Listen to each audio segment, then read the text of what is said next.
Holy smokes! Texas! You gotta talk about it after the bumper. Don't be cornering me. Hold up. Time. You gotta help me with that corner shit. What's up, kid folk? It's RJ Young. I am not on a step mill. Consider hitting the like and subscribe button because I upload a video every single day. So it's college football related, sports related. We have a good time today. I want to talk about Iowa State going into Austin, Texas and getting a 23-20 win. It is the first time that Iowa State has gone into Austin, Texas and beaten Texas at DKR in damn near 20 years. Talk about 2001 on the back of what? Really? A terrible play by Sam Ehlinger, who is your man, Texas. That's your man.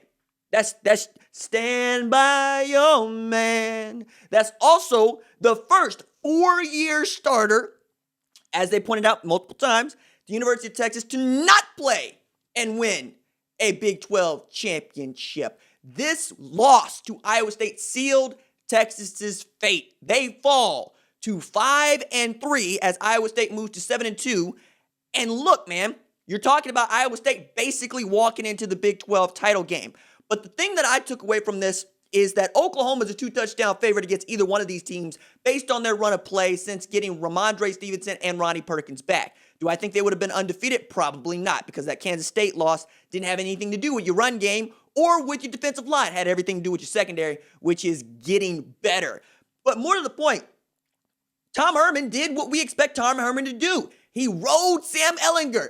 After all this noise about bringing in Mike Yurcich and the Ryan Day references to what they were going to do in the passing game, when push came to shove, Tom Herman put the ball in Sam Ehlinger's hand. And they decided that with this 3-man front and this 3-linebacker core and this 3-3-5 that John Haycock runs, they were going to try to run at it. And I thought that that was the smart thing to do, especially knowing what you have in Sam Ehlinger, because he's much more of a butcher as a thrower than he is a surgeon as a thrower. But even so, he was the offense, right? We're taking a look at his stats right quick.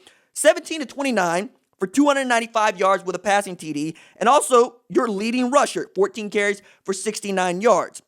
I would have much rather seen them ride a Bijan Robinson and a Roschon Johnson, but there's this controversial 4th and 1 where it feels like if Sam Ehlinger is able to pick up the first down, Texas might be able to seal a victory. Kudos to Iowa State for stopping them, because in that particular down and distance on that part of the field, you go for it. Do you put it in Sam Ehlinger's hand? You do if you're Tom Herman. That's kind of the point here, right? The joke about Tom Herman and that power spread that they used to run is that on 3rd and short, he's going to call quarterback power to the right for Sam Ehlinger. And as much as I really enjoy Sam Ehlinger as a person and mostly as a leader, he's a fullback playing quarterback, dog. Like in the Wishbone era, he would have been absolutely outstanding. As a matter of fact, the comp here is Joel Lanning. Many of y'all will remember a few years ago, Joel Lanning went from playing quarterback to middle linebacker and is outstanding at both. But when you used him at quarterback and he was basically doing what Sam Ehlinger has done for 4 years, everybody called it what it was.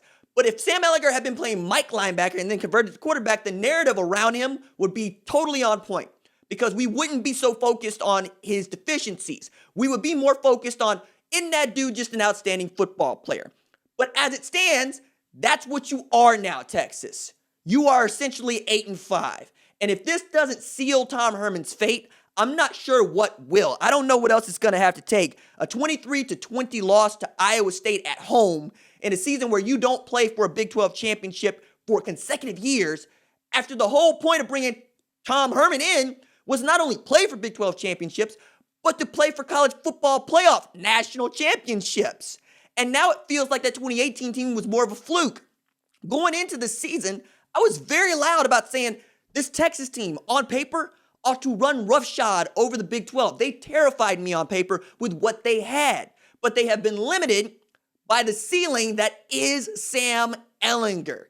Everybody wants him to be Drew Brees coming out of Westlake, Nick Foles coming out of Westlake. That's not who he is, right? He's a basketball on grass kind of quarterback who doesn't throw the ball as well as other basketball on grass quarterbacks like Cardale Jones, for instance, or even guys like Jalen Hurts, who would put into an offense that ain't basketball on grass and then manage to turn it into basketball on grass.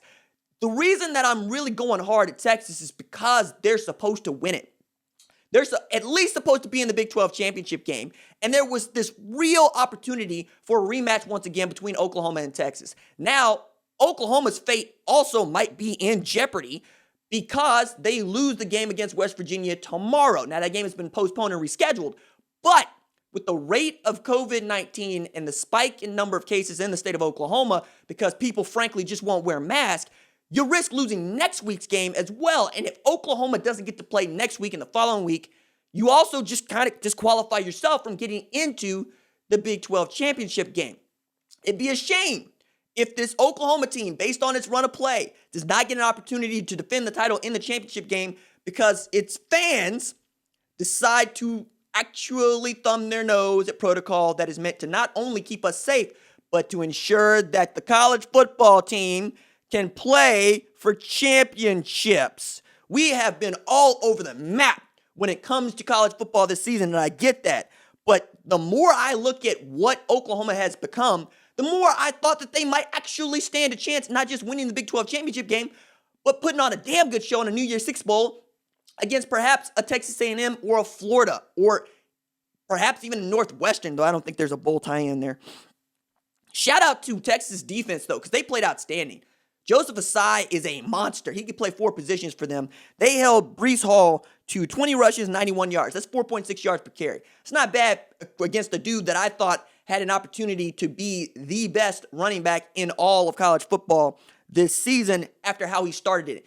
Charlie Kohler also going all the way off. 6 catches, 131 yards. That's 21.8 yards per catch on average. And Brock Purdy going 25 of 36 for 312. Still, Cam Dicker had a 57-yard field goal that he could have made, perhaps, that he hooked to the left.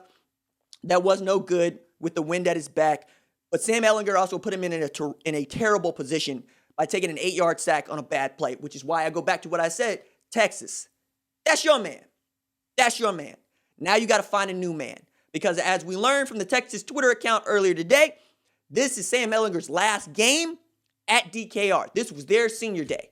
And they lost it 23-20. Sucks for them. Also means you're probably going to see some moving and shaking at the Tom Herman position, who is a dude that you got into a bidding war with LSU to go get. Meanwhile, LSU hired their sloppy seconds at the time, and Ed Orgeron, who rode them to a national championship, even if they are on fire right now, and not in the good way. And Texas is mediocre. Perhaps the 3rd best team in the conference. Perhaps even the 4th best team in the conference, depending on how you feel about Oklahoma State.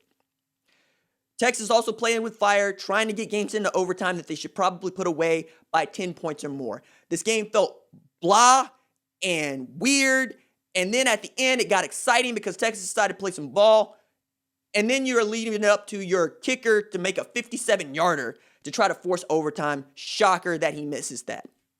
Texas, I think you're going to have to rip up everything, go back to the drawing board, erase it, and try to come up with something else. Maybe you pursue a Graham Harrell. There are other guys that I think are also worth taking a look at, like Rhett Lashley. But first, you got to decide whether or not Tom Herman is your guy.